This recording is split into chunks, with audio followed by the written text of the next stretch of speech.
Good to see everyone this morning. The singing was very beautiful.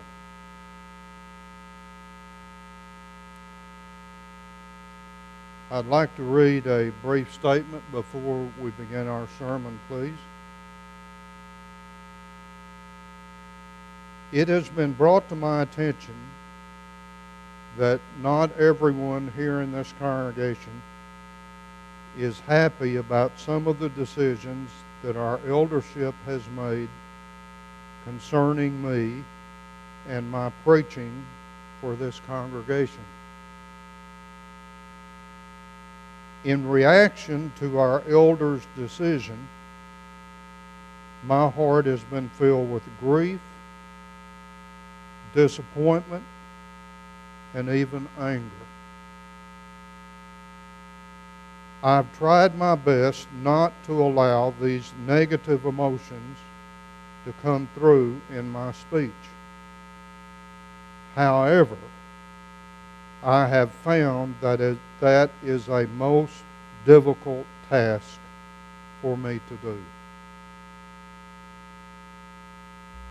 At times, this has occurred on various occasions.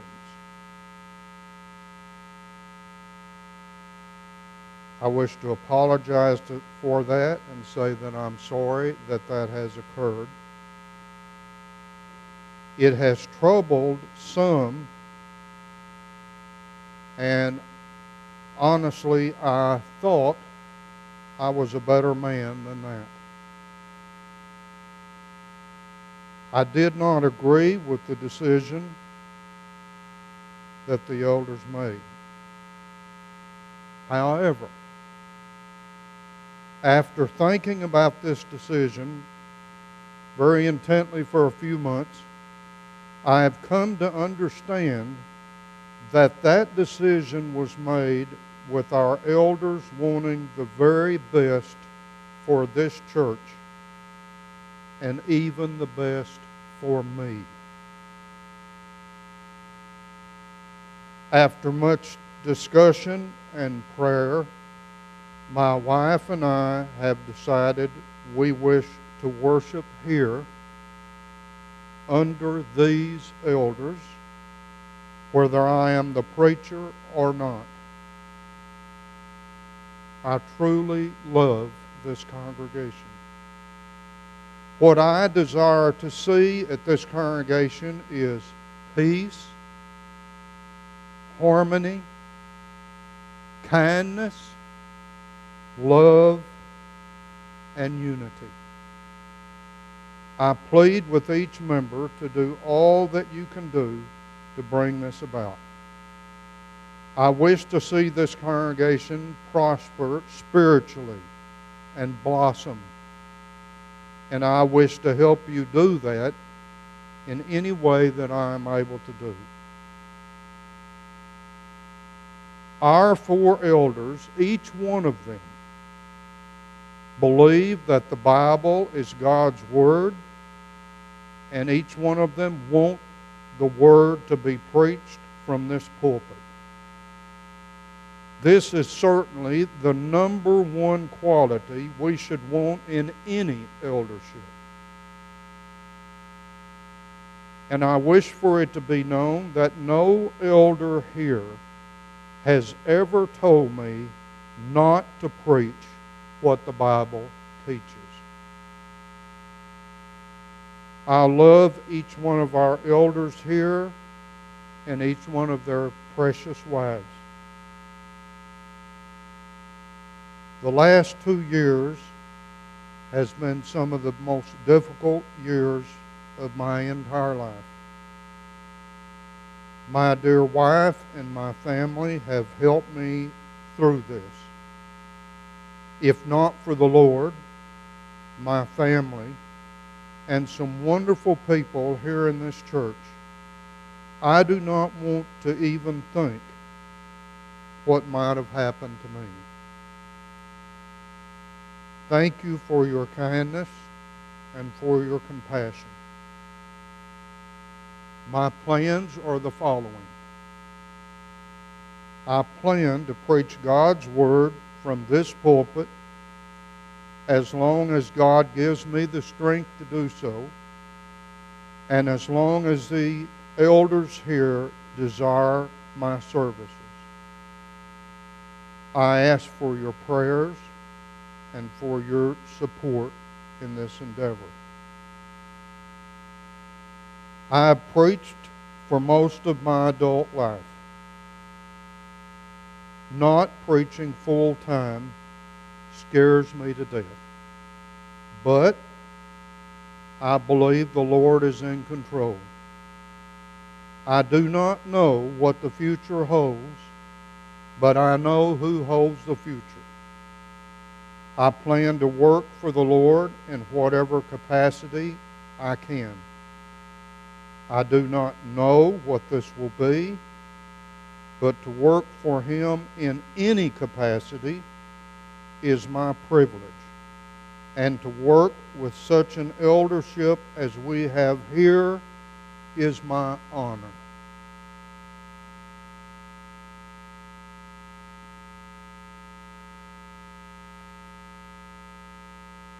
I want us to think today for only a few moments about the destructive nature of sin. It is clear we do not understand the horrible nature of sin. Especially in our society, the horrible nature and the horrible consequences of sin is completely overlooked in our country. I saw a book a few years ago that caught my attention. The title of the book was Whatever Became of Sin? That's a good question. And Dr. Carl Menninger, through his book, explained in our history how we no longer consider anything in our culture to be sinful. This man is not a Christian. He is a medical doctor. But he has seen for himself how sin has become treated in the United States of America. We have softened up sin in our culture.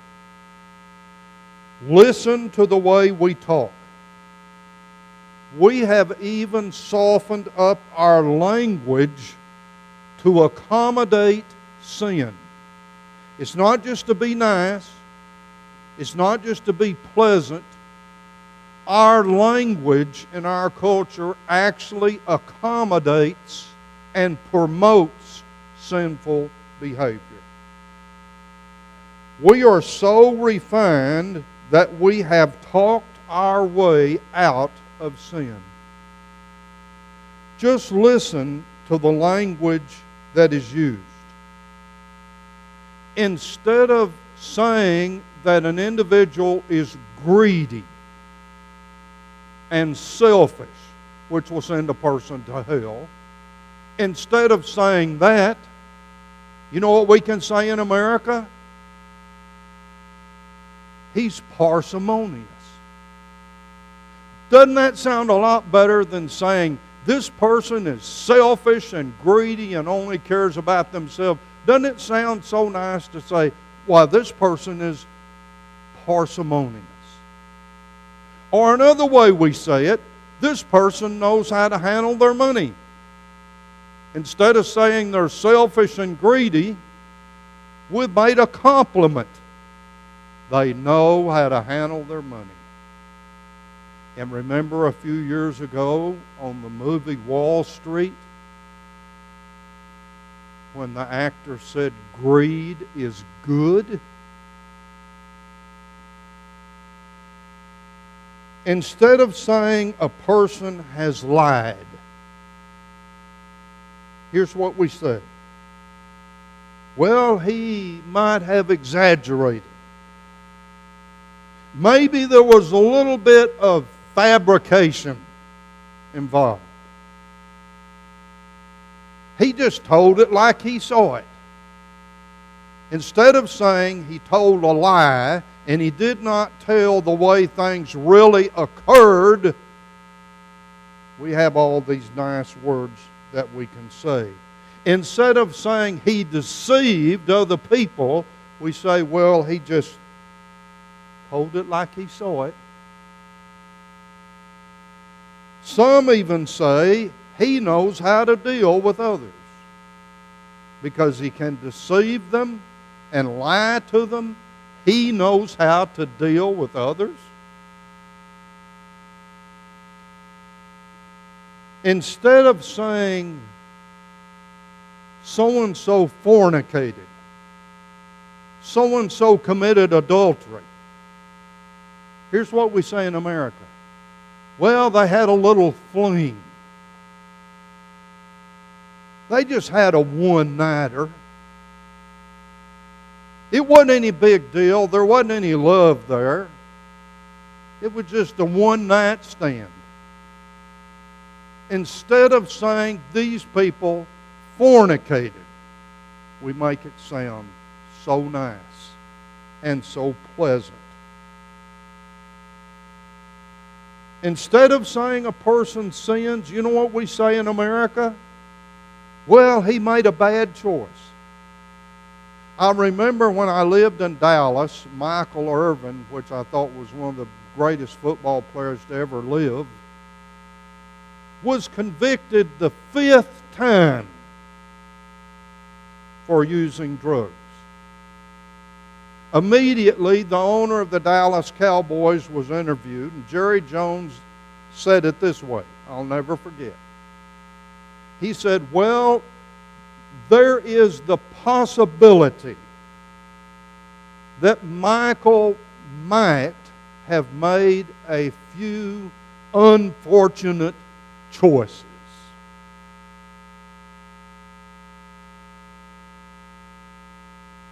Instead of saying he deceived me and lied to me, we say, well, he got to me. And he's good at that. We won't even say the word hell anymore. I remember as a child, I was always getting these little slips from the teacher. And it said the same thing every time when I go to the principal. Little Howell is causing Hades. And I asked the principal, what does that mean?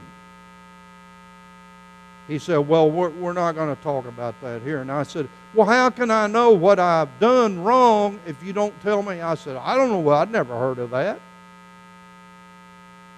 Everything has been softened up. Instead of saying, he is wrong. That's a lot of times what needs to be said. We say, well, he just doesn't see it that way and he's doing the best he can. Any way to soften it up. Instead of saying a person is mean, we don't want to say that. We say, well, occasionally he has a temper. Quite occasionally. Instead of saying a person cheated, he had an advantage.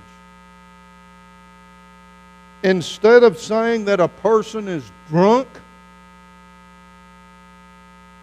we say he is inebriated. He's out of it. And I've even heard people say, he's happy now, no pain now, and laugh. Drunkenness is a sin that will send people to burn in hell. And it's funny. The writer of Proverbs says only fools make a mock at sin. And that's exactly what we do in our country. We even have a religious doctrine in America that does away with the responsibility of sin. It's called original sin. And what it means is our parents inherited the sin of Adam and Eve, and when we were born, we inherited that sin. I inherited glaucoma. I inherited all kind of tremors. I inherited some really neat stuff. But I didn't inherit my parents' sin, and I didn't inherit Adam and Eve's sin. Sin is an act. It's not something you inherit. It's something you choose to do. Every sin I have ever committed, I chose to do that sin. Every sin you have ever committed in your life, you chose to do it. Joshua 24 verse 15. Joshua said, "Choose you this day whom you will serve, if it seem evil unto you to serve the Lord. Whether you will serve the gods of your fathers on the other side of the flood, or the gods of the people of the land that you now dwell. But as for me and my house, we will serve the Lord." Choose this day. I choose to sin.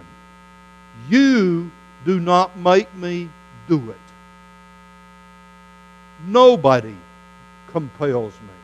I choose to sin. God has given us that power of choice because He loves us. Thus, sin is not something we inherit. Sin is something we choose to do. Even when people confess sin, and I hate to be critical of people because they're usually sincere, but let me tell you something. When you say you're confessing sin and you say, "Well, if I have sinned," just stay in your seat. Just stay in your seat. That's not confessing sin. If I have sinned. What do you find in the Bible when David sinned? And Nathan brought it to his attention clearly. David didn't say, "Well, if I'm sinned, I'm sorry." David said, "I have sinned against the Lord." That is confession, not "if I have sinned." Even our confession tends to do away with sin. First, we need to understand the horrible nature of sin. Do you understand what most people think sin is? Human error. It's just a mistake that we all make. It's not a big deal. It's just human error. None of us are perfect. It's almost, we're saying like we can't help it. And we can help it. What does the Bible say? 1 John 3:4. "Whosoever committeth sin transgresses also the law, for sin is the transgression of the law." It's not just a little human error. It's just not a little mistake when you did the best you could. It is transgression. 1 John 3:4. 1 John 5:17 says, "All unrighteousness is sin." Anything I do that is not right. And the only way I can find out what's right is to go to the Bible. Anytime I do something that is not the right thing to do on that occasion, I have sinned. I haven't made a mistake. I didn't do the best I could. I sinned. James 4:17. Therefore to him that knoweth to do good and doeth it not, to him it is sin. The Greek word means to miss the mark. One of my favorite, when I graduated from college, I had to take about 9 different PE classes. And one of my favorite PE classes, I told you over and over again, was archery. That was neat. You could shoot at that target, and sometimes you would go past the target. That means to transgress. You've gone past the mark. Other times you could shoot at the target and not reach the target. That is a sin of omission. When you know to do something that you ought to do for God and you will not do it for whatever reason, you're too tired, you work too hard, you just don't want to do it, you're watching some dumb TV program, whatever, when you know you ought to do something and you just don't do it. Brethren, that's not a mistake. That's not human frailty. James 4:17 says that is sinful. What does sin do?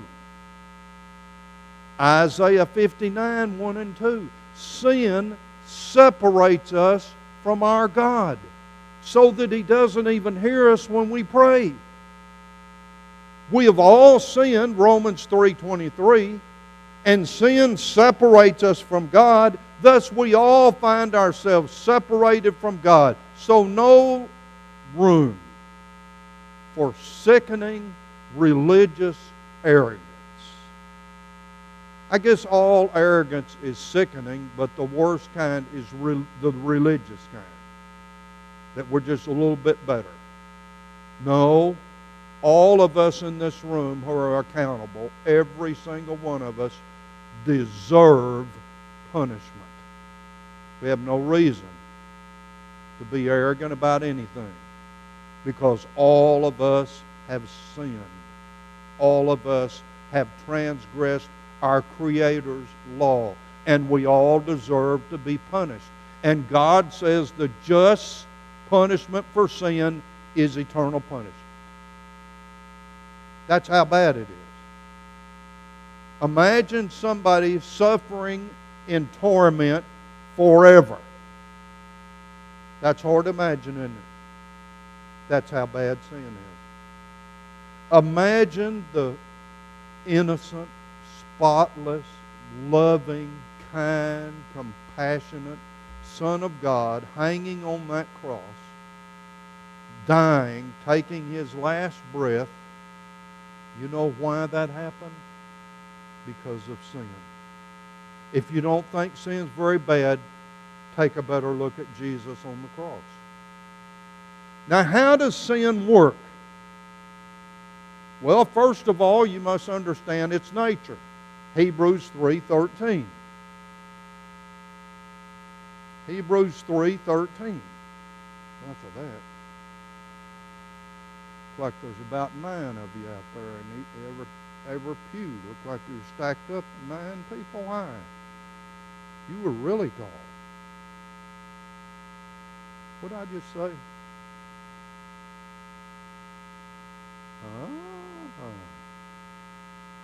We weren't listening.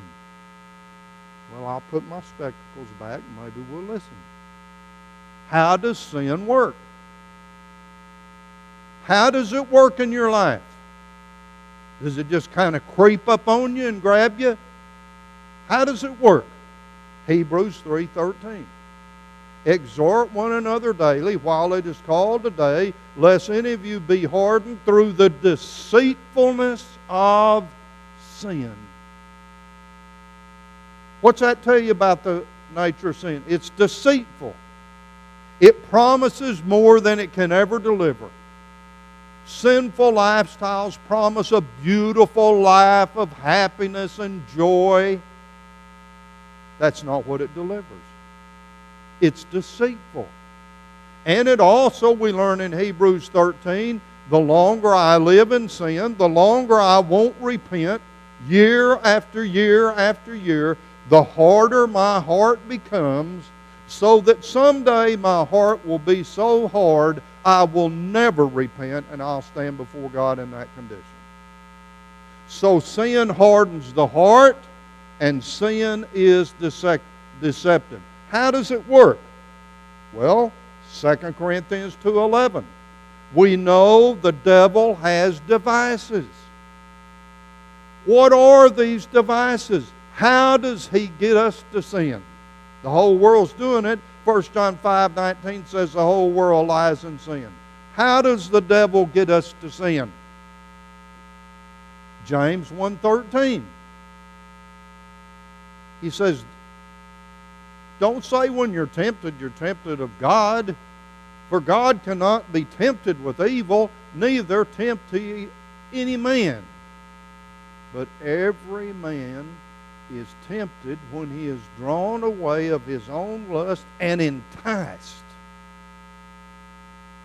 And lust, when it is conceived, brings forth sin, and sin, when it is finished, brings forth death. So that's how it works. We're enticed by our own lust, and we give in to it every time. Now lust doesn't, let's get this. Lust doesn't always have to be sexual. It can be, but that's not all involved in lust. Lust can be craving anything that's wrong. It doesn't have to be sexual. It can be that, but it can be many things.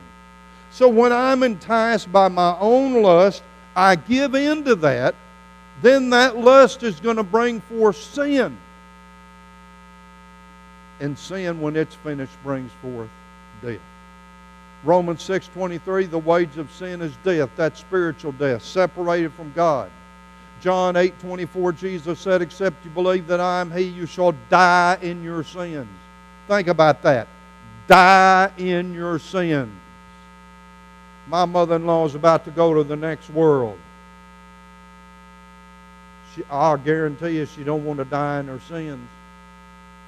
Nobody that's got any sense at all wants to stand before the governor of the universe in their sins. I remember when I was a kid, we had this show called Thriller. It was Mr. Boris Karloff. And I remember this episode where these people found these spectacles, old glasses, and they would put them on, and it would show them what they really were. You know, nobody really sees themselves as they are. But you put these spectacles on, it will show you what you really are. And it was so ugly and so corrupt, when everybody put them on, they took their life. And there's a point to that. We don't see ourselves as we are, and the ugliness of sin. How ugly is it? 2 Thessalonians 1:7-9.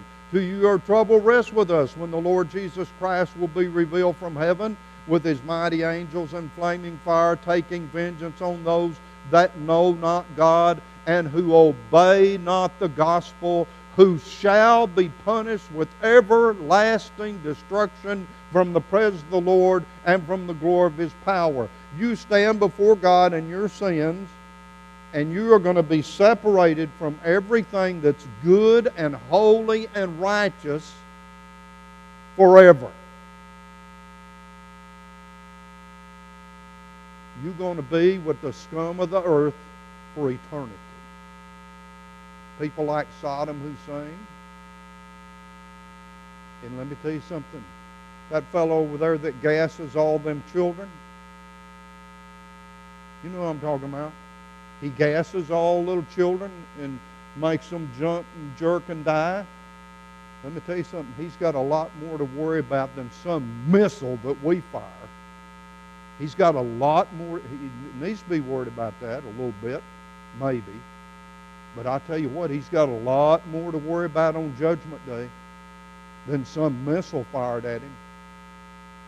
God will not overlook sin.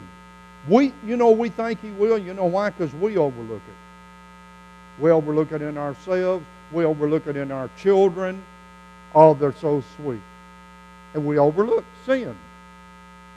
We overlook it in our relatives.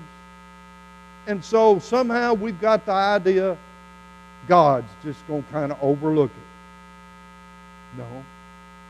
2 Corinthians 5:10 says, we'll all appear before the judgment seat of Christ to receive the things done in the body according to that which we have done by our choice, whether it be good or whether it be evil. Romans 14:12, we'll all give an account of ourselves to God. What do we do about sin? Jesus died to take away our sins. Matthew 26:28. This is my blood of the New Testament, which is shed for many for the remission of sins. Matthew 1:21. He came to save his people from their sins. That's why he came.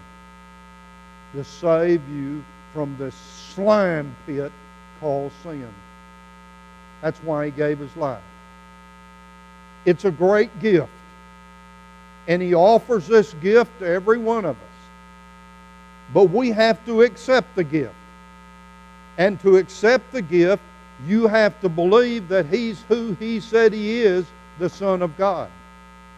You have to turn away from those sins, not make excuses for them. You have to turn away from them. You have to confess his name before men. You have to be immersed in water to have your sins forgiven. And then they're all taken away by the blood of Jesus. Revelation 1:5. He has taken us and washed our sins in his own blood. You can do that right now.